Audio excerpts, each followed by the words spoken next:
5 larangan foto bertiga dalam Islam. Seiring dengan perkembangan teknologi informasi yang sangat pesat, kita dapat berfoto-foto ria hanya dengan menggunakan telepon pintar. Berfoto-foto pun dapat dilakukan di mana saja. Kalau zaman dulu, kita harus datang ke studio foto untuk foto bersama, baik keluarga ataupun teman-teman.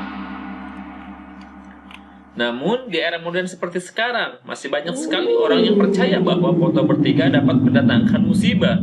Bagaimana dengan foto keluarga yang hanya terdiri dari ayah, ibu, dan anak tunggal? Apakah salah satu dari mereka akan terkena musibah? Sebagaimana yang dipercaya oleh masyarakat selama ini. Terkait dengan mitos-mitos seperti dilarang untuk berfoto bertiga karena akan mendatangkan musibah dan lain sebagainya, Islam mengajarkan bahwa segala sesuatu yang terjadi di muka bumi adalah atas kehendak Allah Subhanahu wa Ta'ala dan bukan yang lain, karena Allah Subhanahu wa Ta'ala berkuasa atas segala sesuatu. Allah Subhanahu wa Ta'ala berfirman yang artinya, tidak ada suatu musibah pun yang menimpa seorang kecuali dengan izin Allah, dan barang siapa yang beriman kepada Allah, niscaya dia akan memberi petunjuk kepada hatinya, dan Allah Maha mengetahui segala sesuatu. Dari Yahya bin Yamar, bahwasanya Aisyah radhiyallahu anhuma mengabarkan kepadanya, ia pernah bertanya Rasulullah SAW tentang taun, penyakit pes atau lepra. Nabi SAW bersabda, itu adalah siksa yang Allah kirimkan kepada siapa saja yang dikehendakinya, dan Allah menjadikannya sebagai rahmat bagi orang-orang yang beriman.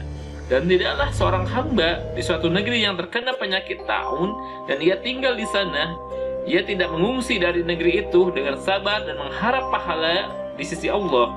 Ia sadar bahwa tak akan menimpanya selain yang telah digariskannya baginya. Selain baginya, pahala seperti pahala syahid. Hadis riwayat Bukhari. Musibah yang datang kepada seseorang setelah berfoto bertiga dengan teman-temannya jelas merupakan ketetapan Allah Subhanahu wa Ta'ala dan bukan karena mitos. Semua kejadian di muka bumi, baik itu musibah ataupun hal lainnya, merupakan takdir yang memang telah tertulis sebelum manusia diciptakan. Allah Subhanahu wa Ta'ala berfirman dalam surat Al-Hadid ayat 22 yang artinya, tiada suatu bencana pun yang menimpa di bumi ini dan tidak pula pada dirimu sendiri, melainkan telah tertulis dalam kitab Lauhul Mahfuz sebelum kami menciptakannya. Sungguhnya yang demikian itu adalah mudah bagi Allah. Dari Anas Malik radhiyallahu anhu, Nabi SAW bersabda, Allah mengutus malaikat pada setiap rahim. Kemudian malaikat tersebut mengatakan, Ya Rabbi, ataukah sebatas segumpal mani? Ya Rabbi, ataukah sebatas segumpal darah? Ya Rabbi, ataukah sebatas segumpal daging? Dan jika Allah berkehendak memutuskan penciptaannya, malaikat mengatakan, Ya Rabbi, ataukah laki-laki ataukah perempuan? Sengsarakah atau bahagiakah? Seberapa rezekinya? Kapan azalnya? Lantas ditulis demikian pula dalam perut ibunya. Hadis riwayat Bukhari. Dengan demikian, dapat dikatakan bahwa larangan foto bertiga hanyalah mitos, sehingga kaum muslimin selayaknya tidak wajib mempercayai mitos. Alasannya adalah, mitos bukan ajaran Islam, melainkan hanya kepercayaan turun-temurun. Kalaupun seseorang tersebut pada akhirnya mengalami musibah, itu semata karena takdir, sebagaimana yang telah dijelaskan dalam dalil-dalil di atas.